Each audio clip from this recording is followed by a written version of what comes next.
There it is.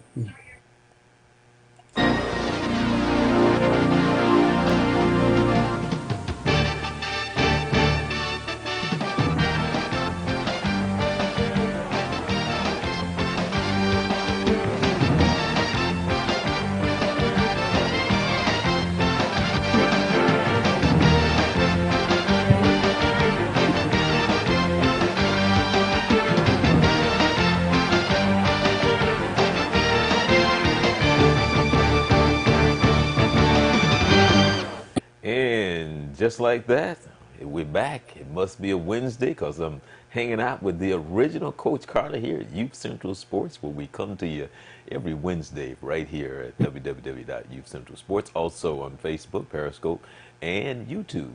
What's up, original Coach Carter? All Wait a is minute. well. Watch What's that your a shirt lot of say right there? basketball.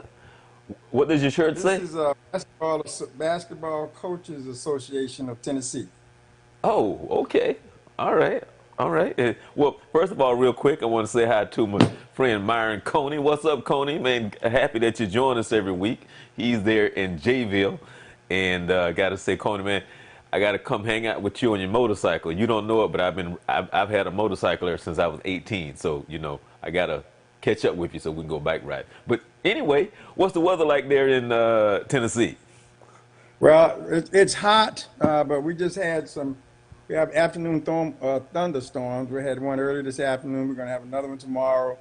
But during the day, we're hitting the 90s, 90 plus. Kind of reminds me a little bit of Florida. Well, the funny thing is, I actually thought you would be sitting across from me because I thought you would be in Florida by now. So, It, what's up it, with it that? was my anticipation to do that, but it didn't work out that way. I'm having a hard time getting from up here. I got a lot of little loose ends I need to tie up, but I'll be there.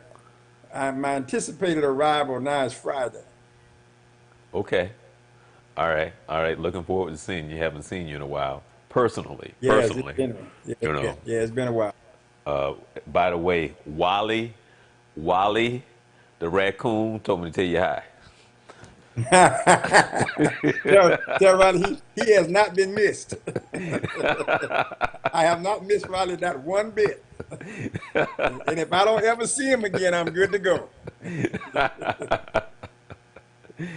Anyway, you Riley got and I, anything special going on before we get into what's been going on in the NBA and Wimbledon and the NFL and the World Cup with the women in soccer? Anything special going on there? no, well, we're in summer mode right now. The dead period for is over for so we've been back in the gym 2 days, open gym, and then I had the bigs in yesterday, and we've started our summer workout. So for us, it started. It's we're back at it, and I'm excited. Those 2 weeks off, not being able to even communicate with them or be in the gym was agony. For those of you who are true sports lovers and ball lovers, you know what I'm talking about. But I was able to walk in there and I just stood in the middle of the floor and just soaked it all up on Monday. But we got back to work. So that's what we're looking at now. A lot of the kids are finishing up their summer AAU ball and stuff, but we're starting to get back in the gym and starting to get ready. Football at the school, those guys are out there early in the morning doing their tour days because we go back to school. First day of school is August 10th, and the first game is August 15th. So they got to be Wow. ready. They got to be ready to go. So I'm excited about that. It's something about being able to be out there. And I've been watching them in the spring, so I'm ready to see some real football out there. So it's exciting. Other than that, it's business as usual. Oh, okay. I want to make reference to that, but I want to say hi to my friend Gertha. She's a friend of mine of James, his wife, and I want to say hi. She's tuning in, Miss Crawford. Tell James I've been intending to call him. He invited me to go out on his John boat that he bought so we can go fishing. So tell James that I have not forgot about calling him so we can go fishing on his John boat. So hopefully we'll be get a chance to do that real soon. So give him that message from me. But I wanted to ask you this right here, Vince. It's so funny because you said school starts when? August. We go back. What they do here is that something a little bit unusual, I think. is that we go back to school on, I go back on the 9th. All right. Teachers, PAs, all that. Then the kids come in on the 10th, and that's the day for them to just get acclimated to where they're going, what your school is, where your rooms are, meet your teachers, da da da, whatever. Then on Monday we get after it. Well, We're in school on Monday. right, but the reason that I was making reference to it is because you can talk to this how it has changed because when I was in school, show you how long ago that was. There was no practice until school started, and then there was a matter of some weeks that went by before the first game. But So that's all of that has obviously, changed. oh, absolutely. Well, particularly up here, I can't speak across the country because even up in here and in neighboring states, some of the rules are a little bit different. This year, basketball for us, we don't start until November, where normally our first day of practice was late October. Well, they pushed it back to November, so we start the first week of November, which is about 4 or 5 days later than normal. I don't know if that's true in Florida or not, but there's several things that they do here that are a little bit different, even the school schedule, because we get out earlier. Well, obviously, we start earlier, so we get out earlier. So it's kind of different, but it's kind of nice because a lot of time I'm out uh, early, long before we get out, at least a couple of weeks, sometime before Florida. Yeah, because I mean, just from the date that you gave the first football game is what I'm saying. How back Yeah. then when I went to school, that first football game was weeks later after school started because they had the time you had to go and practice and all that Well, yeah, they transition didn't start. They between didn't getting your let you. cleats and the Yeah, they tryouts didn't let and you all of that start stuff. practicing sometime until August. Where these guys are practicing all. They've been going since well they had a couple of weeks off for spring, and they had individual workouts, and now in July they go full speed because they got to be ready to go. They got to be ready to go. So all the veterans are in. They're really getting after it. So that first game, and they had a great season last year. They went deep in the playoff, and they could possibly going to be. It's a possibility they'll be even stronger this year. So obviously, and that's one of the things that we try to share with parents and try to share with kids. When you come to programs that have high level of success, there's a high level of commitment of what you have to do to be able to be a part of that team, and making that team and then getting playing time is a challenge because it's a high level program. I mean, it's high efficiency, the ability for them to put a great product on the field or on the floor. So they're getting at it really good, and I'm expecting for them to have a great year, and I can't wait to see them do it. But let me ask you that now. Let me switch it up and come from a different angle. Is that a good thing in reference to our overall perception and attitude when it comes to sports now that we're so dedicated to the point that is because what I'm hearing is in a way it's almost like the kids don't even have a summer. They don't I mean that was the thing Well, because they do.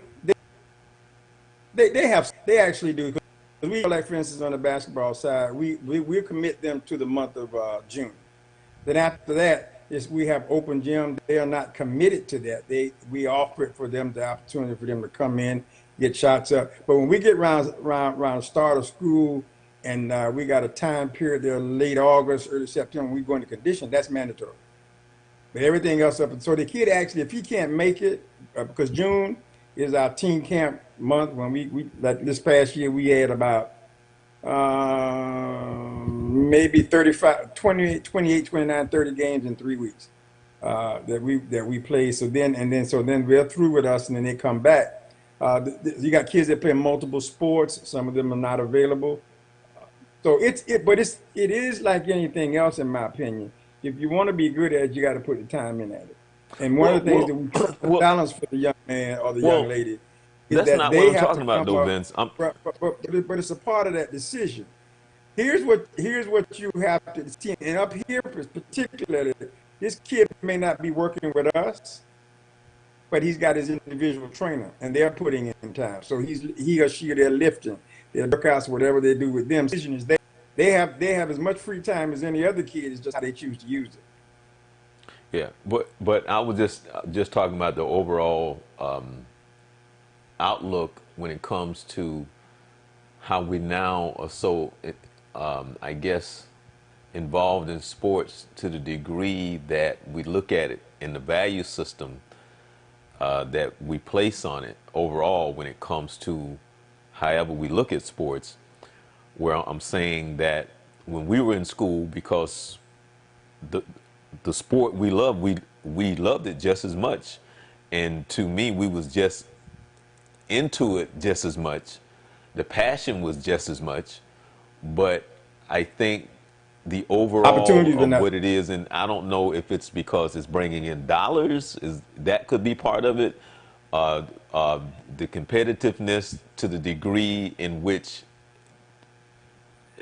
they're they're But they're trying to balance you it got the out. same thing. I mean, I'm just trying You to got the same understand it thing in though. computer class. You got the same thing they got summer computer class. They got summer Spanish. They got summer math class. It's the same thing. It to me, I see no different. It's just it's a sport against the academic. They got summer school where kids are having to go to school, summer school, choosing to go to school. They got camps. They got math camps. They got science camps. They got art camps. Just like you got football camp and you got baseball camp. And so everybody in this environment here, this particular environment, I can only speak to this environment here because of the high level of excellence that they have on the academic side, which they rank in the nation for what it. This is what you have to do to be there. It's not mandatory, but it's available for you to take advantage of. So these kids do that on the sports side. These kids invest in personal training, individualized training, whatever, to make them the best they can be, putting that with their academics and their athletics to get the most out of life. That's what happens here. In particular, in this particular county, because of this income level, that is highly expected that that's what their families do.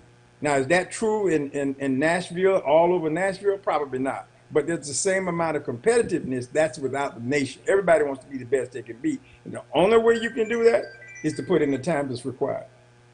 So Oh it's yeah, to oh me, yeah, it's no different. It's no different. It's just that, and what you have now more opportunities than because sports is more year round now than it ever has been. oh I yeah, mean, definitely. we play ball. You can play ball all year long if you choose to, and that's even football. That's even baseball. That's even basketball. You can play all year long. That wasn't. We didn't have that when we came along, and it wasn't not a whole lot of individual attention given to the game. I don't believe when we came along. We loved the game for a specific time frame, and we moved on to something else.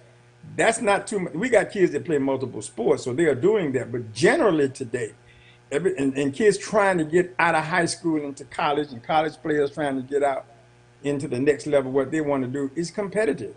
It's highly competitive. This is not an average man's opportunity. You got to be the best you can be.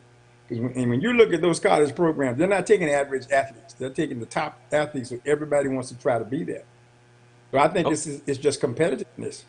oh yeah, yeah, oh yeah, definitely. And that's it's one of the things in which you have to love. I mean, I'm playing ball. There was times when I played But we ball. got listen. Let me tell you, talking with a coach this summer, I was coaching the ball. In addition to varsity ball this summer, and I was talking with another coach, and we were commenting on the fact that we had both had. I mean, I'm here. I'm playing. We're playing four. I'm playing. I'm coaching 4 games tonight. Two JV, two varsity. And I love it. And what he was saying is something I concur with. You have to love this, or it'll burn you out. You'll make you not want to do it anymore. So it has to be something that you love. It has to be something that you really, really, really care about and willing to invest the time in order to be the best that you can be and give the kid every opportunity you can to be the best that he can be. Because if not, it will wear you out. Yeah, well, we have that conversation all the time now with some of the guys, even men and women, about some of these kids now who don't have that passion that that we once did. Yeah, When we yeah. played, and even just going outside, because when we were kids, we played But outside all the time, and now you can't. but but You but have to that's beg the the other kids to go part. outside and play. Well, that's the other part of the scenario or the narrative that you have to have, and I think we've had that conversation. Is there wasn't that much video games being played. So where you and I would go outside and play, they're now playing inside on the video game. They're not they feel like they're getting the same experience, perhaps, but they're not getting the same physicality from the game.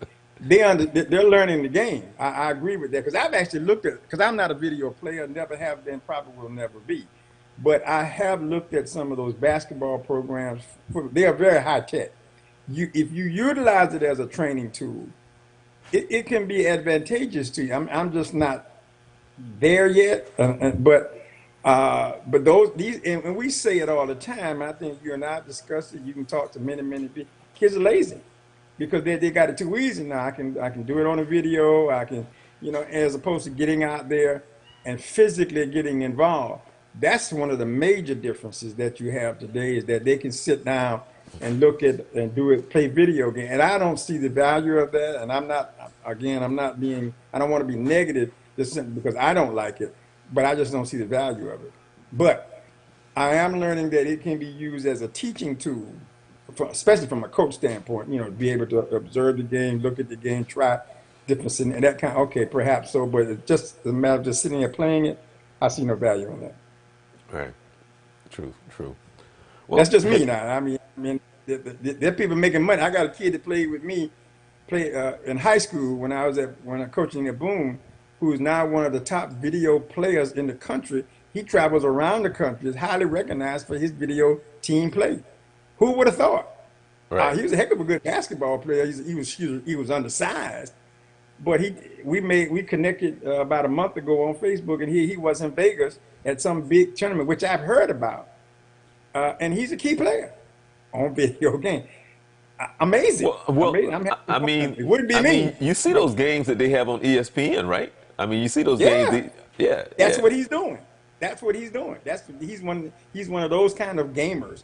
And I never would have thought he would have done that because he loved the game so much. But that's probably why he's doing that. He couldn't play anymore, but he was able to extend his love for the game through that mechanism. And if it works for him, I'm happy for him. All right, all right. Want to say hi to Russell. Russell Drake just joined us. How you doing, Russell? Um, I wanted to. I was hoping that Danielle would join us tonight because I wanted to share a couple of stories with you. So I may uh, I may wait to share that story with you. But I was enjoying Coco while she was playing. It was fun watching her, little Hmm. 15-year-old, and even she said to her surprise, her popularity and people recognizing her. She was saying it was like she said she was trying to wake up because it seemed like a dream. But Yeah, yeah. I mean, she did a great job. she I was mean, excited. Yeah, she was very excited, and to be ranked 300 and something, and then be able to get through your qualifying and play your mentor or the person that you admire the most and win the game. That probably would have been enough for me. I probably would have been done right there.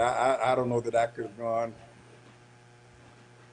yeah, I mean, and it's so funny because when you sit Perhaps there in. and you're watching her and just realizing that she's 15 years old, and it's like she said she started playing the Very game when poor. she was 6.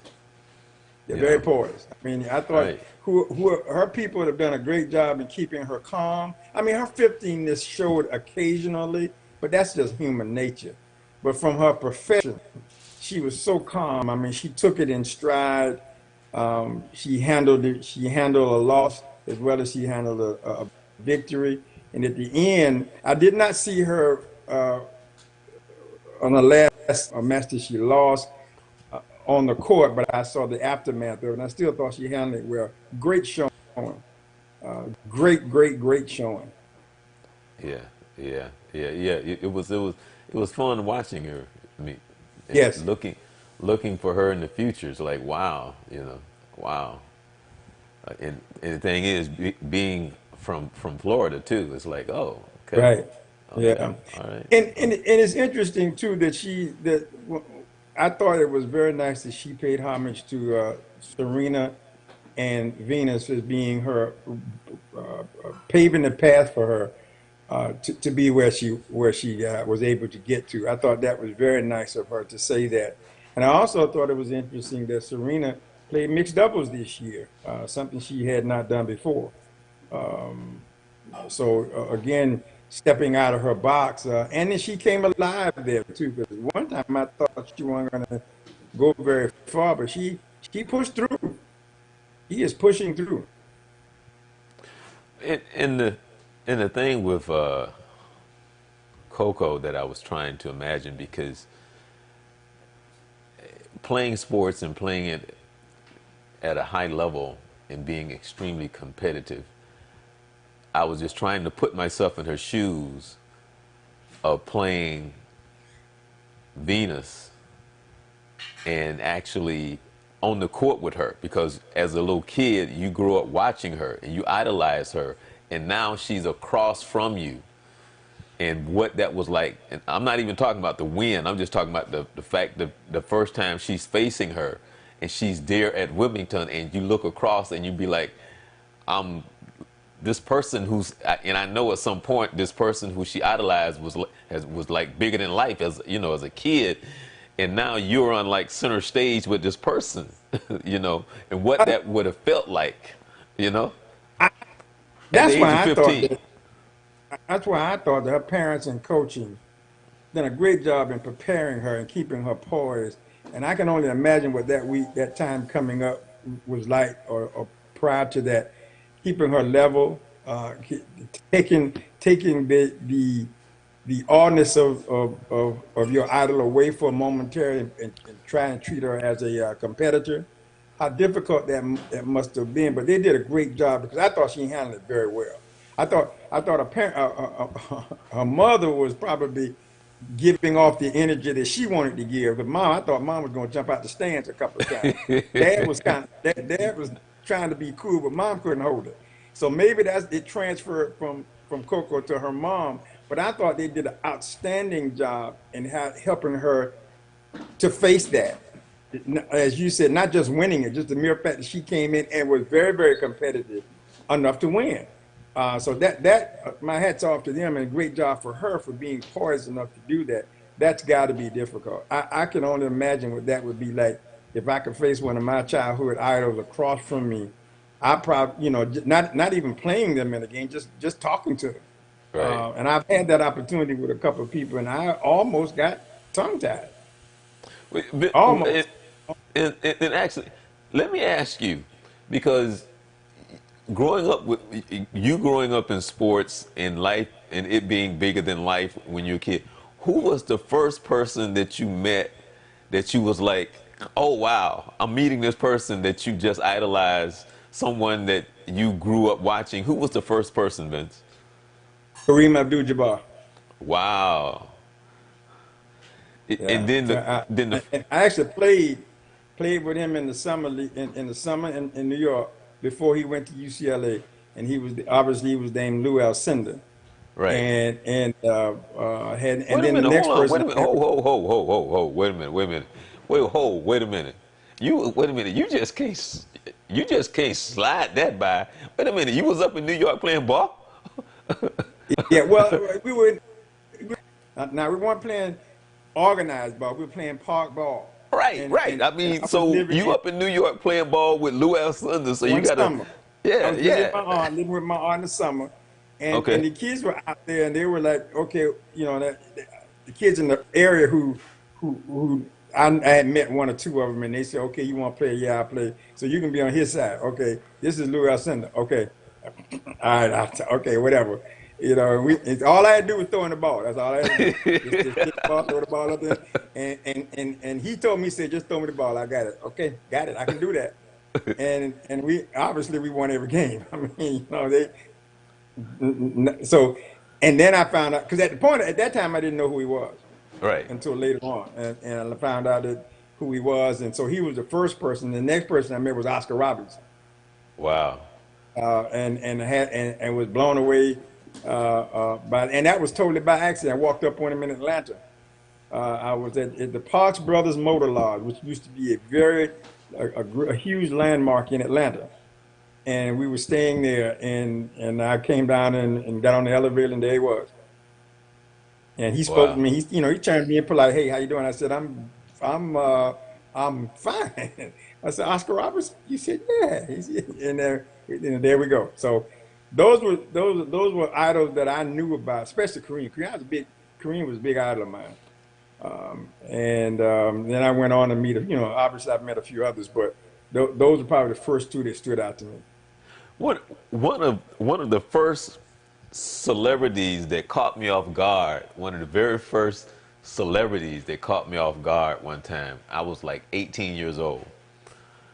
And on 95 in Miami, right?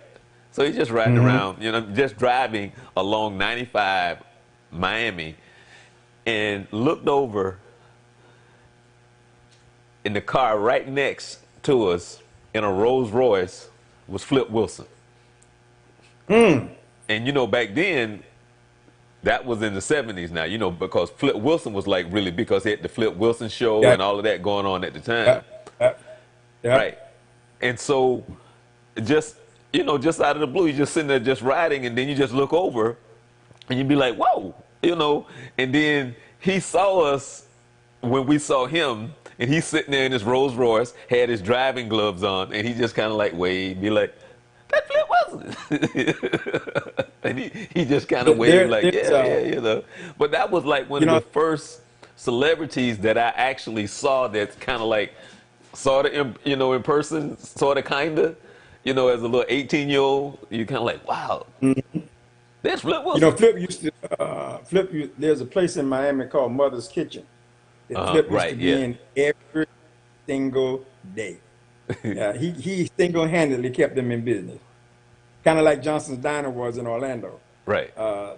That yeah, he used to hang out in the altar. I've heard people. I actually went there one day with the intention of seeing him, and he had just left.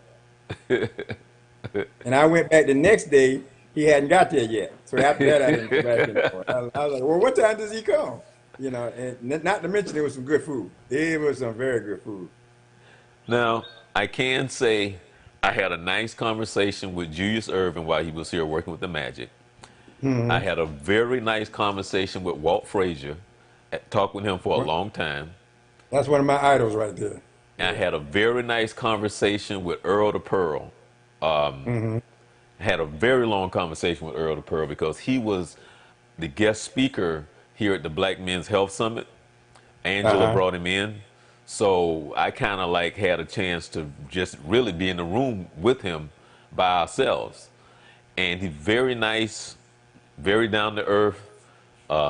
You know, the millennials have no idea how great this guy was, especially just putting the ball in the basket, especially when he was in college, man. He was scoring like 60 points and Yeah. Mhm. he was Yeah. he was he was ridiculous. But he was very nice to talk to. I met Kareem at the NABJ conference, National Association of Black Journalists Conference, where he was there. He was Hmm. selling his book, came in, talked to us. Very down to earth guy. Had a Yeah. chance to talk to him as well. And so those are the Hmm. ones, because, when you grew up with these people, I mean, when you become an adult, and of course it's different, but as a kid growing up, they seem bigger than life. But it's just, and I wish my mom could have met Walt Frazier, and I wish my mom could have met Walt Frazier, Earl the Pearl, and Kareem because she idolized them and watched them, because she was the one that got me into sports. Because I mean, Hmm. you think you a Dallas Cowboy fan? My mom was the biggest Dallas Cowboy fan in the world, man. She loved Hmm. her Dallas Cowboys, and that's how I got into sports. Is because of her, you know and for people it's weird to walk in on a Sunday during football season and to walk into anybody's house on a Sunday and the game is not on. That's like weird. It's weird.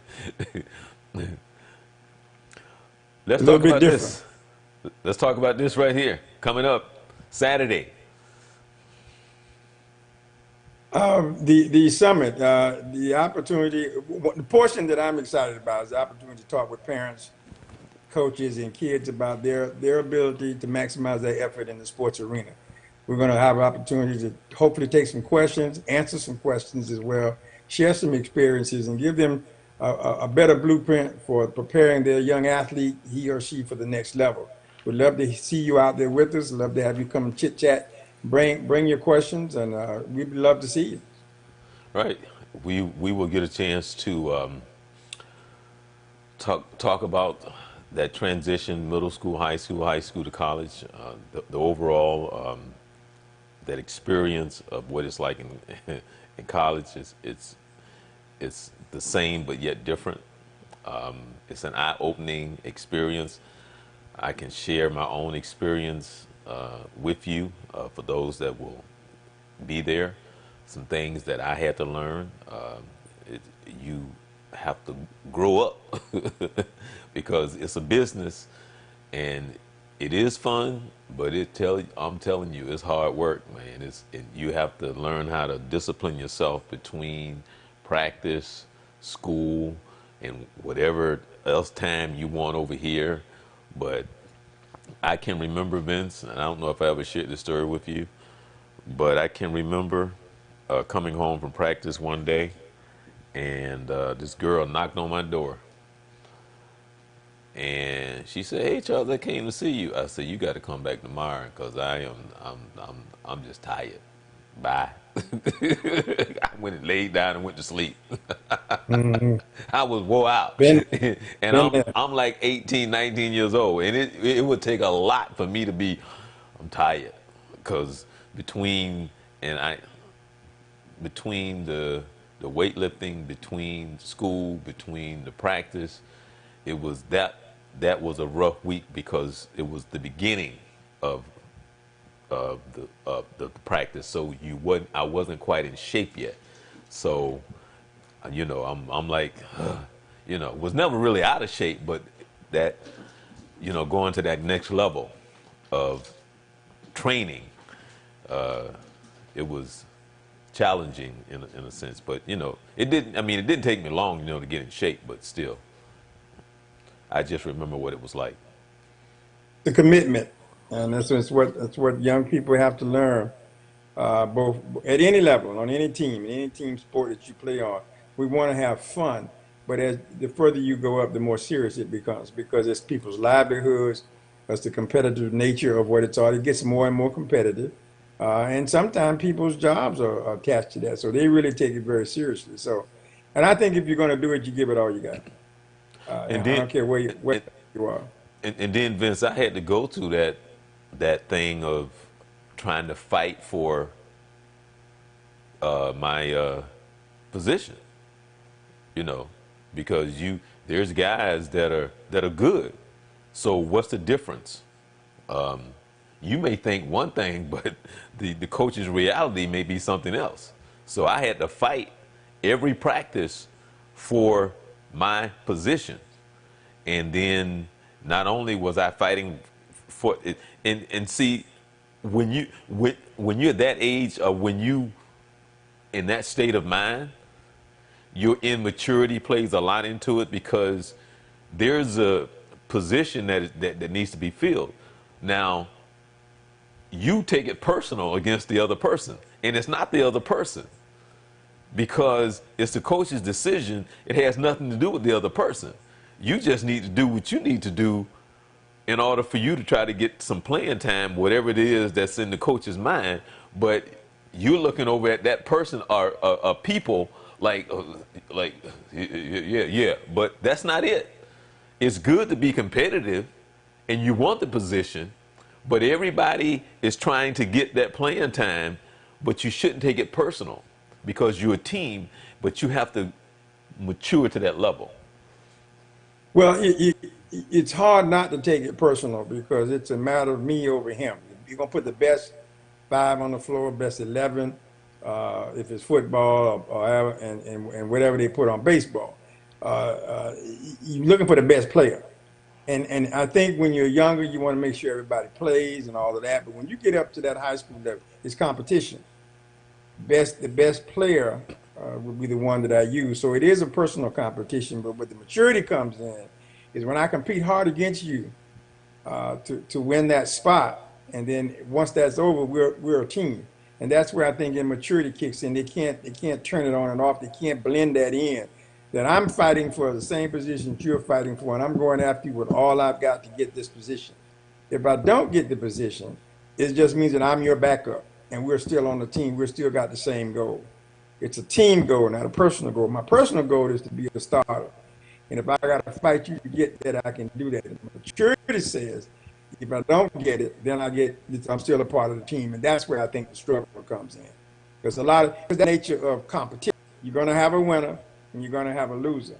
And I think sometimes we misunderstand what losing is, because sometimes you are in competition with people who are just better at what they do than you are. You might be good at it, but they're just better.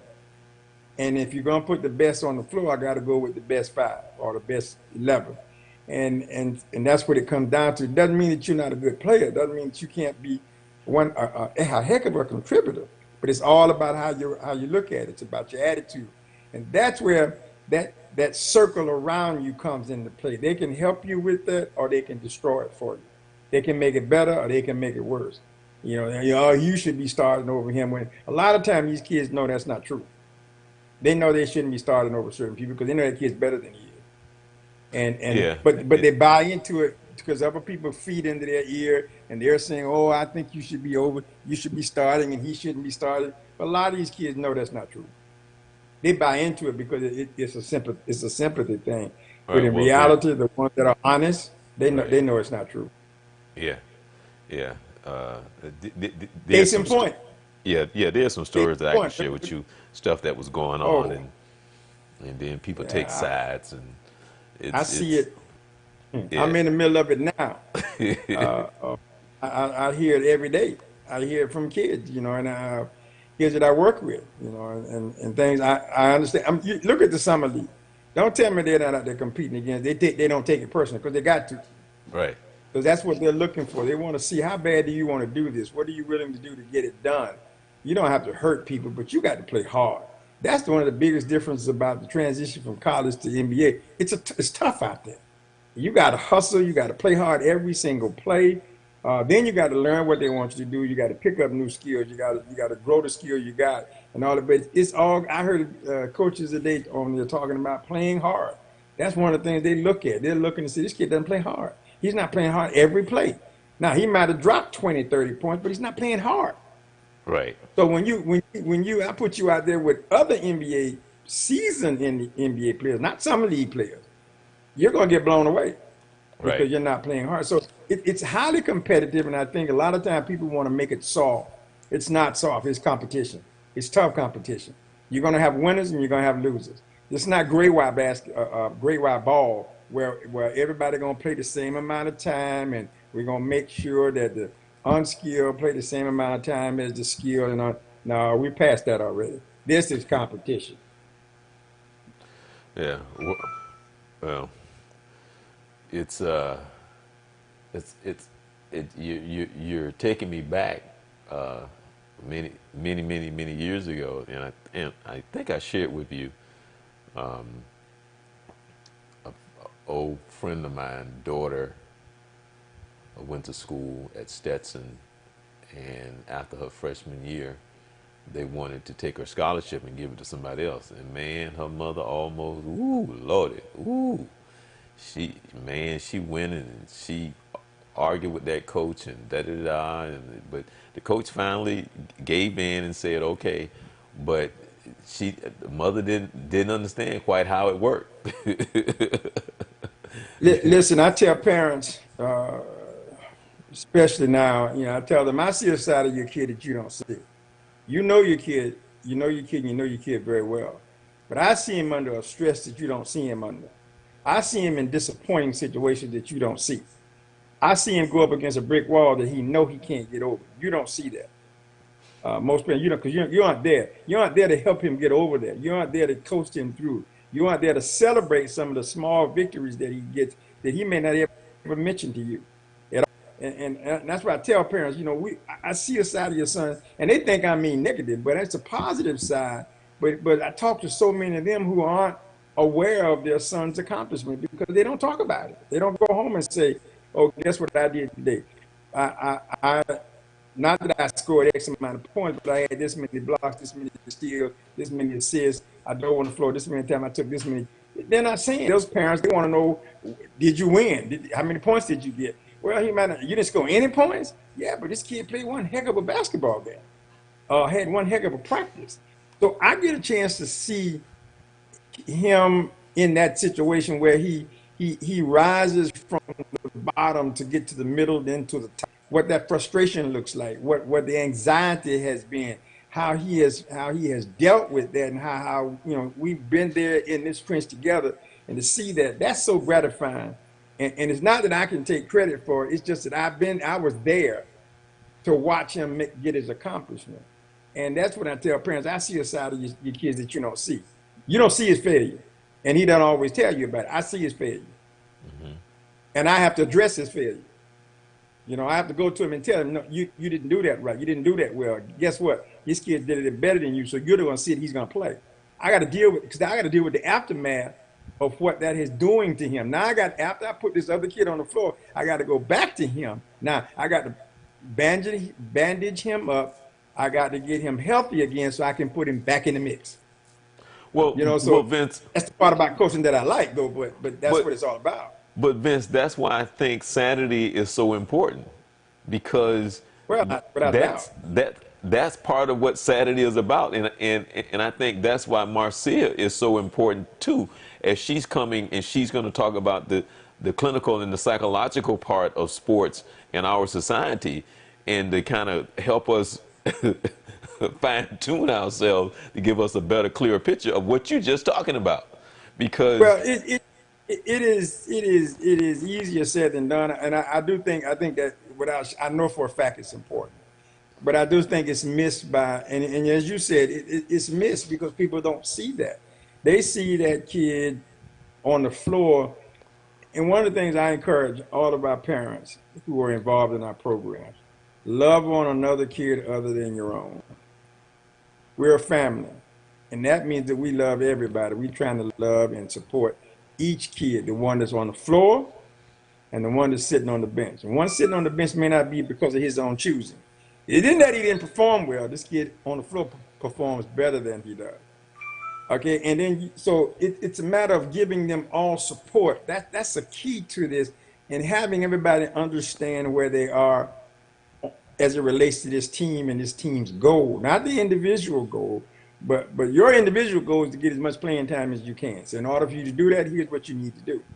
But at the same time, it's about the ultimate team. But that's what about our team last year was so rewarding, is that I watched them cover for each other. I watched them bond together. When they missed one of their key teammates, I watched them close that gap, erase that memory, and get after that thing again. And they played harder and harder down the road, and it really gave them a great amount of the stuff I've been preaching for years. I saw it for myself last year. But I saw them do it. But Vince, as you speak, and you speak of them, being on the outside looking in, and I'll say this because I've been around sports all my life. A lot of that goes back to the personality of the coaches and what's being taught. I think that's true. I think you have to teach. One of the things that we believe in, I believe in relationships. Be true. I've experienced it on the teams that I've always had a relationship with my coach, a type of relationship where he could come and you're just not doing the job. You're just not doing the job. But here's how I'm gonna try to help you get to that point. And that's the kind of coach I've always tried to be. First of all, I want to know who you are, regardless of what your ability. I need to know you. That's just me. I want to know, because I want us to be able to have a relationship on this floor and off this floor. You're a total person to me. You're not just a basketball player. You're a person. Basketball is a part of who you are, and it's something that we share. But I want to share the other things. How's school doing? How's the project? How's your dog? How's your dog doing? You know, one of my kids got a big cat lover, and he know I can't stand cats. And I go in every day and ask him about his cats. And he looked at me and said, "Coach, you really care about my cat?" "Yeah, I do." As long as he stay with you, I'm good. And they know I'm not a cat lover, but I care about his cat. It's his cat, part of his life. One of them Right. got a snake. And I'm like, are you serious? Are you serious? He said, "Of course, you need to come over and feed my snake." Why? Why do I want to do that? But that's his thing. So that's knowing him as the person. And we separate that. When I see them in school, I don't talk basketball. I talk about them, who they are, what they're going through, school, social life, little girlfriends, and all that old kind of nonsense, or whatever they want to talk about. But when you get in a basketball court, we talk basketball.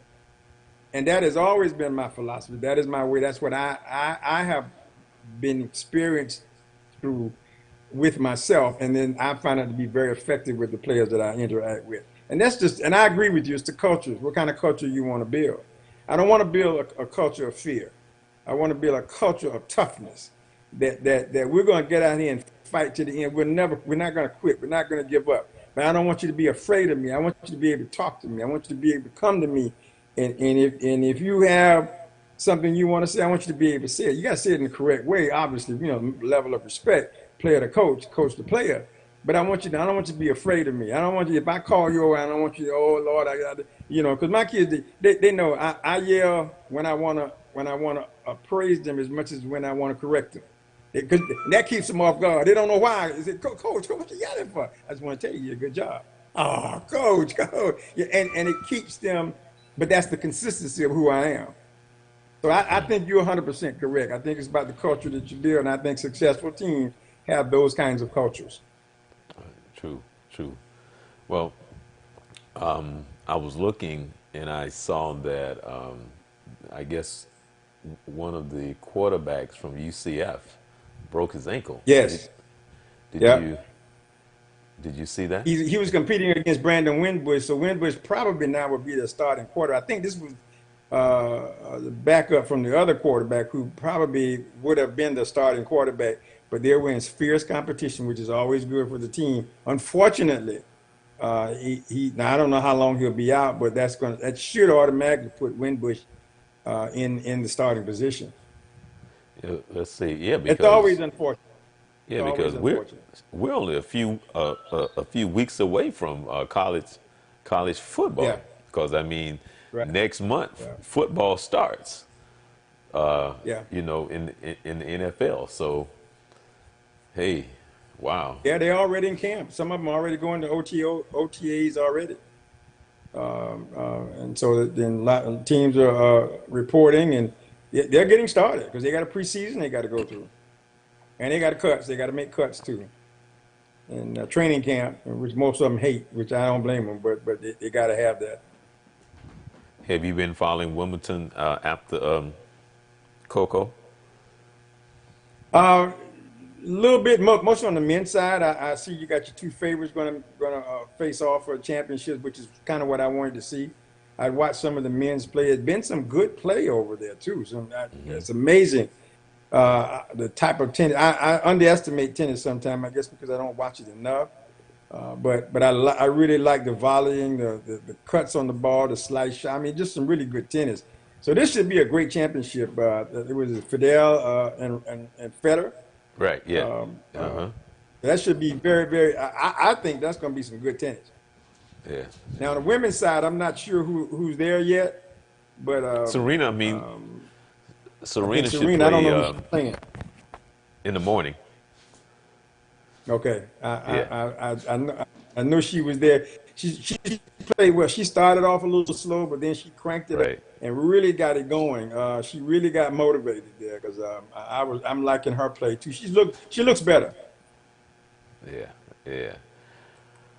What has been? I mean, has there been any surprises for you in the summer league? Oh yeah, there've been a couple of players, team wise. I don't. I think you got a few teams that are undefeated. You got five teams I think that are undefeated, maybe six, 3-0, 4-0. Team wise, it's been pretty much. There are a couple of teams that look sharp, but a lot of players have done well. There've been some. I won't call them disappointments, but some of the hyped players have not played as well, which doesn't really surprise me. I think sometimes they overhype them. Zion went out with a knee.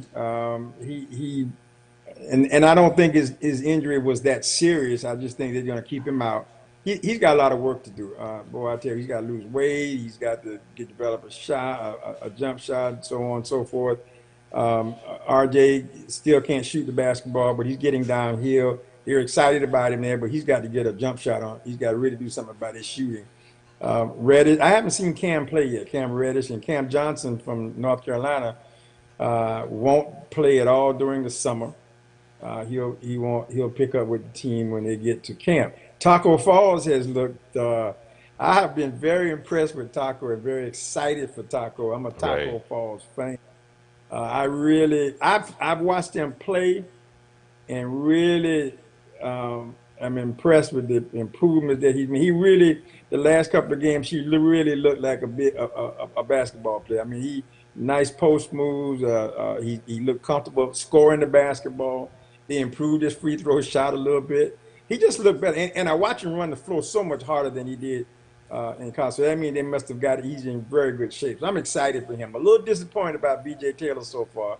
He has from UCF also, and Chad Brown. They haven't gotten as much time with the Magic. I don't know if that's going to work out for them. I hope it does. I think they both got a little bit of time in the game today, but the last couple of days they didn't play not 1 minute, and I think they played a little bit today. So but that's what this is about. It's a showcase. Like the guy said, this is a job application. You're applying for a job, and I just want him to get a fair opportunity. So there's been some good showings. I mean, some of that what is it, Lonnie Jackson Hmm. from the Spurs. This young man is going nuts out there. And Yakamura from Gonzaga, he's out. It's really been some good play, some Okay. individual play, some good individual play. Okay. Real quick, I want to say hi to my friend Kevin G. What's up, G man? I want to say hi to my distant cousin T. You got a birthday coming up, so I hope you got something playing good for your birthday. Did we say anything about the World Cup, the women's soccer? Not tonight so far, but what an accomplishment for them. The men, Yeah. I think, lost by one, but these women have really, it was such a diverse group of ladies to be celebrated. Um, but good play, just excellent play. I like the diversity of the team. I like that they recognize how diverse they are, and they use their diversity as a plus for them getting out on the field and playing some excellent soccer. Right. I mean, I'm not a huge soccer fan, but I was following them. I was really interested in what they do and how well they did, and I was so excited for them to win. And I think the men lost by one. It was 1-0 or 2-1 or something like that. Right. Yeah. Yeah. Um, well, we've we've been talking for 52 minutes and haven't said one thing about Kawhi Leonard. So it's time to talk about Kawhi. He finally made his Uh, choice. Were you I, surprised? let's put it this way: I never thought he was going to the Lakers. Right. A lot of people seem to think that he was. I never thought that. I didn't think that was something he may have considered it, but in my mind, it would never happen. I am surprised that he coordinated with or partnered with Paul George. That was a surprise, and that was a very very well kept secret too. Very few people knew about that. That they had that conversation. I do believe if he could have gotten Toronto to get Paul George, he would have went back to Toronto. But Well, yeah. and it's an interesting because really got some good pieces. Now they got the two of them. You got a great organization out there, a well-oiled machine. Doc is a championship coach. I mean, he struggled, but he has a pedigree of winning championships and putting good teams together. He's got good talent now. So I think it's a great situation. It's good. It's good. It's a great situation for him. The Lakers, well, you got. It's going to be interesting. I mean, I'm not. The thing that I'm shocked at is that you're going to put LeBron James at point guard, and they seem to think that that's going to make a difference. I don't think so, but they've got some good pieces. They're going to be an interesting team. Yeah. I They don't believe personally that they're going to. do what everybody thinks they're going to do, but I think they're going to be an interesting team. I think you Yeah, got to watch. well, they Gotta actually have watch put they have put some good pieces together, so where. it it should be an interesting season for the Lakers. Yeah, it will be, but it won't be what people think it's going to be.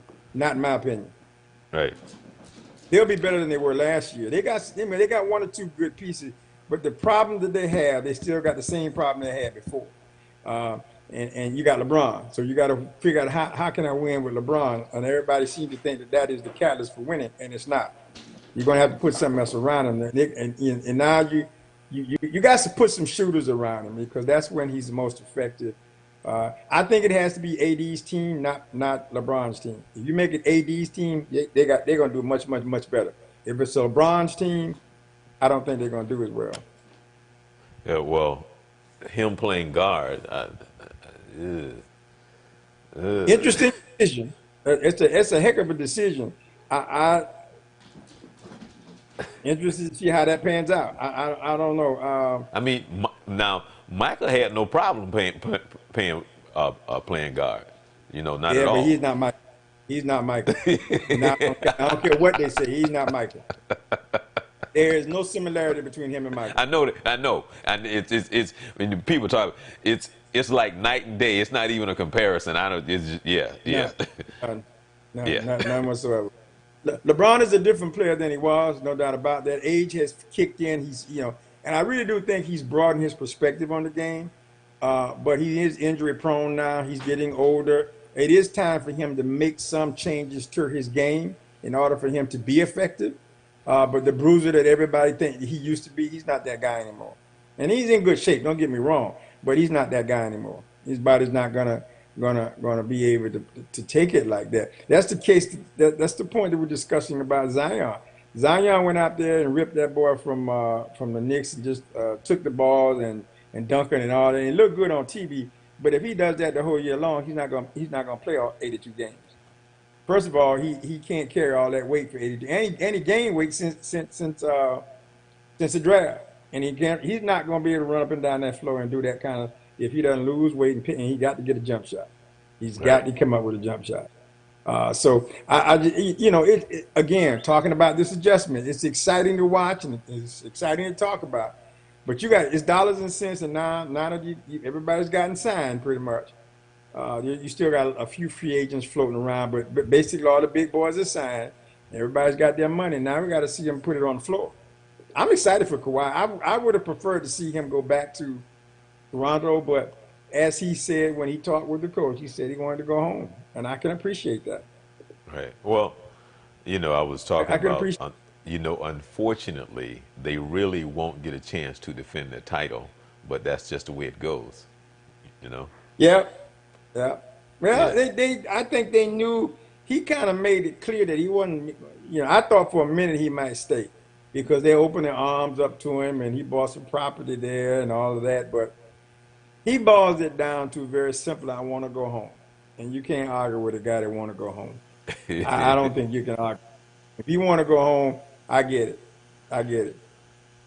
It's funny because I thought he would sign like a two-year deal.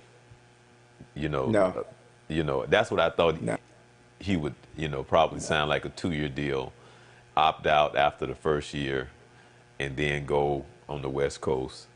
Uh, Oh, you but mean with Toronto? Yeah. right, No, yeah, yeah, no. yeah, yeah, yeah, Yeah. yeah, No. Yeah. yeah. That's what I I thought thought he that. might have Yeah. done, you Yeah. know, Yeah. just to go No, wait. back and defend the Well, title. look at KD. I mean, he's signing. I don't get why they, but the conversation that he didn't feel appreciated with the Warriors and so on and so forth, which I'm having a But difficult time Vince, understanding. But, Vince, man, those guys are so pampered. They so spoiled, man. It's just well, but some of them earned it though, Charles. Some of them, I think Kawhi has not been spoiled. He has put his work in. His disassociation with the Spurs was a very surprising to me, but it must, and I don't put any fault anywhere or the other because I don't know the situation. All I know they had a miscommunication, a disconnect, if you will. But this guy's put his work in, and I think he went up there and he put his work in. They got a championship, and now he's due to be paid. KD to me, I don't understand what you're doing. You know, you're winning championships, you're leading scorer, you're getting top dollar. What are you doing? Is it you just want to go to New Jersey? Then okay, then you know that's fine. But don't tell me about I don't feel appreciated. I mean, what more can you do? You're making top dollar. They're putting the ball in your hands. Everybody is giving you the ball and that you shoot it up and shoot it up. What do you want? You know, I Well, don't get that. But individual, yeah, he has every right to do what he wants. He did that. Same thing with Kyrie. What are you looking for? Now I think Kyrie messed up Boston. I personally I believe that. When they brought Hayward back and Kyrie back with the nucleus that they had, that was a train wreck. That became a train wreck. But they got a second chance. You got Kemba Walker up there, who I think is going to do very well for them. oh yeah, I really, yeah, yeah, yeah. yeah. I hate He that. no. I'm gonna tell you Well, what I mean, hurts. What Walker is a hurts me. great player, though. You know, I mean, he's a Oh, great he player. plays well. I think he'll get everybody involved. I didn't want. I hate to see Al Horford leave, but you got to do what you got to do. And look at the Warriors. They let Boogie go, Iggy go. They let Sean Livingston go.